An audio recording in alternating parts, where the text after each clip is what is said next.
Friends, आपका एक बार फिर से हमारे चैनल में स्वागत है। आज हम लोग बात सेंटर स्टेट रिलेशन की करेंगे। तो जैसे कि हम लोग जानते हैं कि हमारा देश एक फेडरल सिस्टम है। यहाँ कुछ पावर सेंटर के पास भी है तो कुछ राज्यों को भी पावर दी गई है। तो इसमें पावर्स की बंटवारा करना बहुत जरूरी था ताकि किसी प्रकार की आगे जाकर मतभेद ना केंद्र सरकार और राज्य सरकार के बीच में ना हो। तो आज हम लोग यही पढ़ेंगे। तो इसकी चर्चा हमारे संविधान के भाग 11 और भाग 12 में की गई है।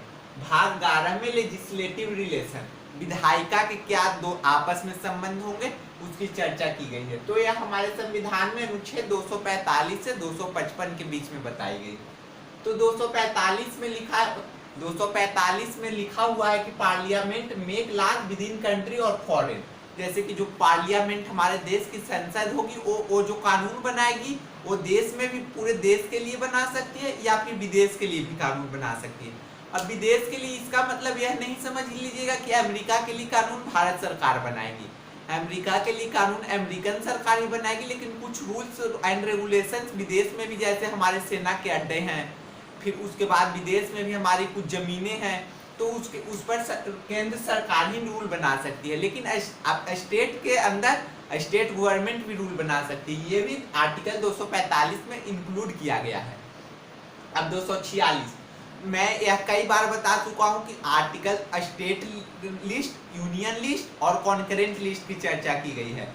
जिस प्रकार देखिए, स्टेट लिस्ट के लिए कानून स्टेट बना सकती है, उसमें इंटरफेयर सेंटर नहीं कर सकती है, तो सेंटर लिस्ट के लिए कानून सेंटर ही बना सकती है।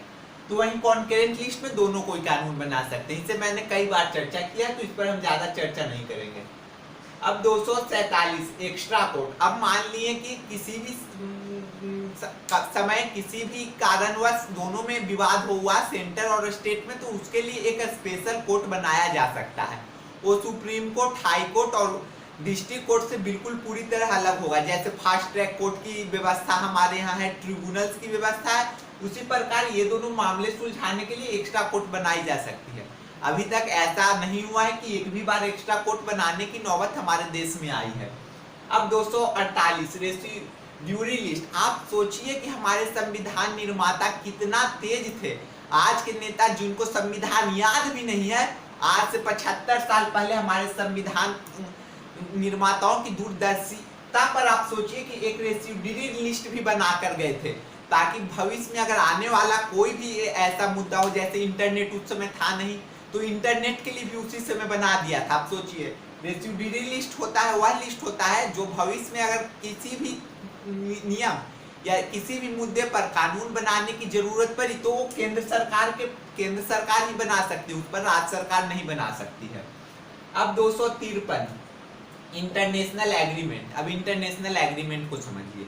तो हमारे देश में जमीन केंद्र सरकार के अंडर नहीं आती है, राज्य सरकार के अंडर आती है। लेकिन इंटरनेशनल एग्रीमेंट अगर हो जाएगा तो वो जमीन अगर राज्य सरकार उसको देने में नखरा दिखाया तो केंद्र सरकार उसे आराम से छीन सकती है, क्योंकि ये इज्जत का बात हो जाता है। अब मान लिए कि अभी ब्रिटेन की नई प्रधानमंत्री बनी है, वो आई भारत, नरेंद्र मोदी से बहुत खुश होगी, क्योंकि नरेंद्र मोदी तो एकदम बात करने में एक्सपर्ट आदमी, बोलेंगे मेरे देश में तो हम ही राजा हैं और कोई है, आप आइए ना हमारे देश में। उनको जमीन चाहिए, मान लीजिए फैक्ट्री खोलने के लिए 100 बीघा, तो उनको पसंद आ गया बिहार में जमीन, तो बिहार में नीतीश बाबू को बोलेंगे कि नीतीश बाबू जरा जमीन दे दीजिए। अब नीतीश बाबू मुंह फुला लेंगे कि नहीं, हम जमीन नहीं देंगे, ये मेरा लिस्ट में आता है, स्टेट लिस्ट में आता है, हम जमीन नहीं देंगे। तो लजा जाएंगे मोदी जी, लेकिन लजाएंगे नहीं, क्योंकि उनके पास पावर है। 253 का वो इस्तेमाल करेंगे और तुरंत इंटरनेशनल एग्रीमेंट के जरिए नीतीश कुमार को तुरंत ऑर्डर देंगे कि आप हमारे लिए 100 बीघा जमीन कहीं से भी लाइए बिहार में,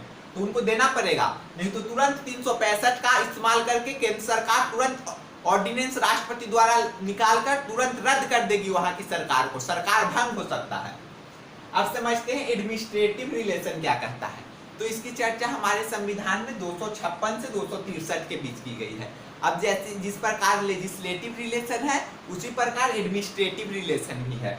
तो एडमिनिस्ट्रेटिव रिलेशन में सबसे पहले ऑल इंडिया सर्विस की बात की गई है। देखिए, हमारे यहाँ सेंट्रल लेवल पर 3 सर्विस माना गया है, एक IAS और एक IPS और फिर बाद में एक IFS बना दिया गया, इंडियन फॉरेस्ट सर्विस।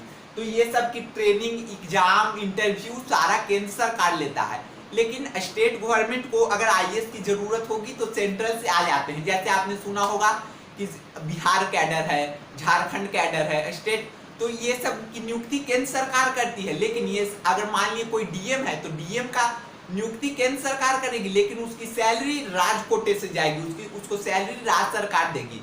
इस प्रकार एग्जीक्यूटिव कार्यपालिका लेवल पर भी सेंटर और स्टेट के बीच रिलेशन बना रहता है। अब समझते हैं 262 आर्टिकल्स क्या कहता है। Disputes relating water. देखिए जैसे कि अब एक हमारे संविधान निर्माताओं से गलती भी हो गई। अब वाटर जो नदी का विवाद होता है, नदी का लिस्ट उसे कॉन्करेंट लिस्ट में डालना चाहिए था कि नदी भाई केंद्र सरकार भी रूल बना सकती है और राज्य सरकार भी रूल बना सकती है, और जहां डिस्प्यूट होगा केंद्र सरकार और राज्य सरकार कॉन्करेंट लिस्ट में, केंद्र सरकार का निर्णय प्रभावशाली होगा और राज्य सरकार दब जाएगी। तो उसमें प्रॉब्लम क्या हो गया कि नदी को सबने, हमारे संविधान निर्माताओं ने बना दिया स्टेट लिस्ट में। अब स्टेट लिस्ट में बना दिया तो मान लिए कि नदी आया, गंगा नदी यूपी होते हुए बिहार आया। तो चूंकि बिहार में नीतीश बाबू हैं तो योगी जी तो तुरंत बुलडोजर बाबा के नाम से फेमस हैं, डैम बना देंगे यूपी में, अब सारा बिहार का पानी रोक लेंगे। अब गंगाजल बिहार में नहीं आ पाएगा, तो ये तो डिस्प्यूट्स का मैटर है। इसीलिए हमारे संविधान निर्माताओं ने आर्टिकल 262 की जितना भी वाटर रिलेटेड डिस्प्यूट्स होगा सबकी सुनवाई सुप्रीम कोर्ट में होगी। अभी भी आप जानते होंगे कि तमिलनाडु और केरला के बीच कावेरी नदी को लेकर डिस्प्यूट्स जारी है। अब समझते हैं हम लोग 256 laws made by parliament followed by state. कोई भी अगर स्टेट सेंटर लिस्ट में जो भी कानून है अगर वो बना दिया सेंट्रल तो उसे मानना ही होगा। जैसे जीएसटी बनाया तो जीएसटी में ये नहीं दीदी, बंगाल की दीदी कह सकते हैं कि हम जीएसटी को नहीं मानेंगे, हमारे बंगाल में लागू नहीं होगा।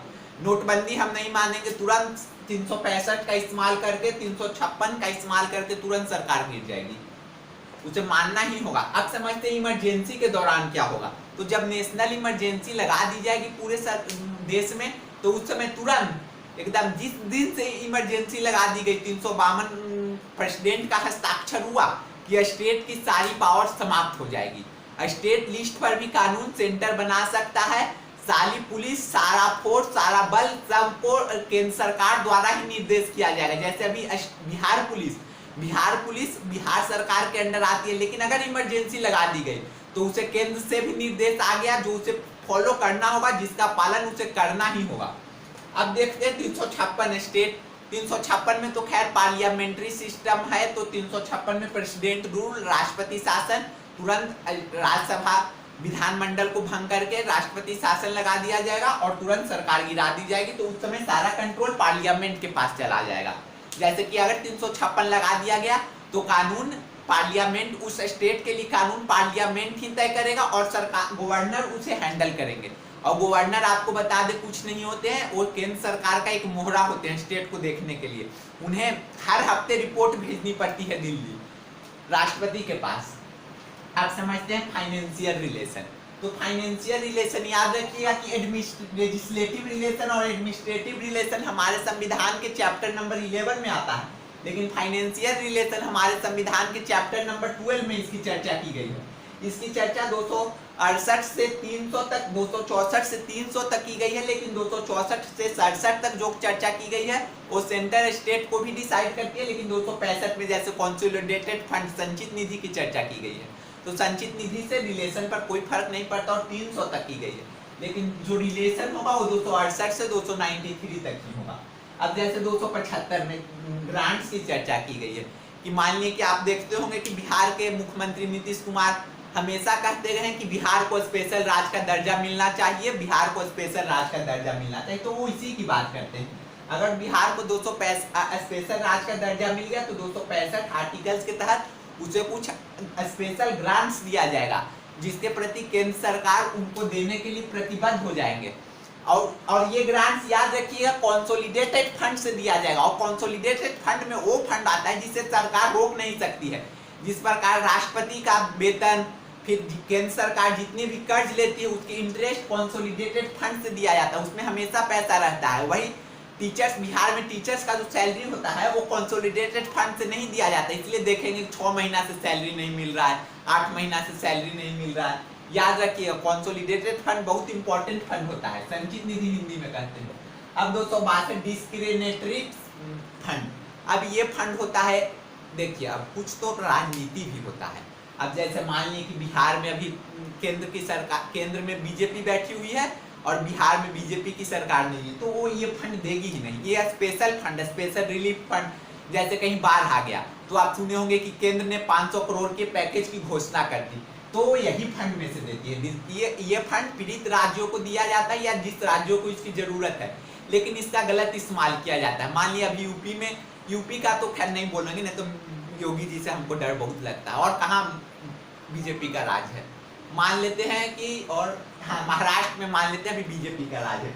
महाराष्ट्र की चर्चा करते हैं, महाराष्ट्र में बीजेपी का राज और केंद्र में भी अभी मोदी जी बीजेपी का राज है, तो उनको ज्यादा दे देंगे ये फंड। और किसी भी सवाल इस पर कोई सुप्रीम कोर्ट भी नहीं जा सकता कि आपने क्यों दिया। अब 279A में जीएसटी की चर्चा की गई है, और फिर जीएसटी भी फाइनेंशियल में ही आता है, तो जीएसटी को अभी हम लोग नहीं समझेंगे इसे, क्योंकि जीएसटी को अगर आप समझने गए तो आपको 3 घंटे का स्पेशल क्लास लेना होगा। अगर आप कहिएगा तो मैं उस पर भी वीडियो बना दूंगा, लेकिन जीएसटी में यही शर्त है कि केंद्र सरकार पैसा लेगी और बाद में पैसा रिफंड आएगा जीएसटी से। पहले वैट लगता था, तो स्टेट गवर्नमेंट अपना अलग कलेक्शन करती थी, सेंट्रल अलग कलेक्शन करती थी। लेकिन जीएसटी आने से जीएसटी पहले केंद्र सरकार पैसा ले लेगी, बाद में उसे स्टेट को लौटाएगी। अब इसी में झगड़ा भी होता है। आपने हमेशा सुना होगा कि राज्य सरकार की मांग हो रही कि केंद्र सरकार ने मेरा जीएसटी का पैसा नहीं दिया, वो यही है।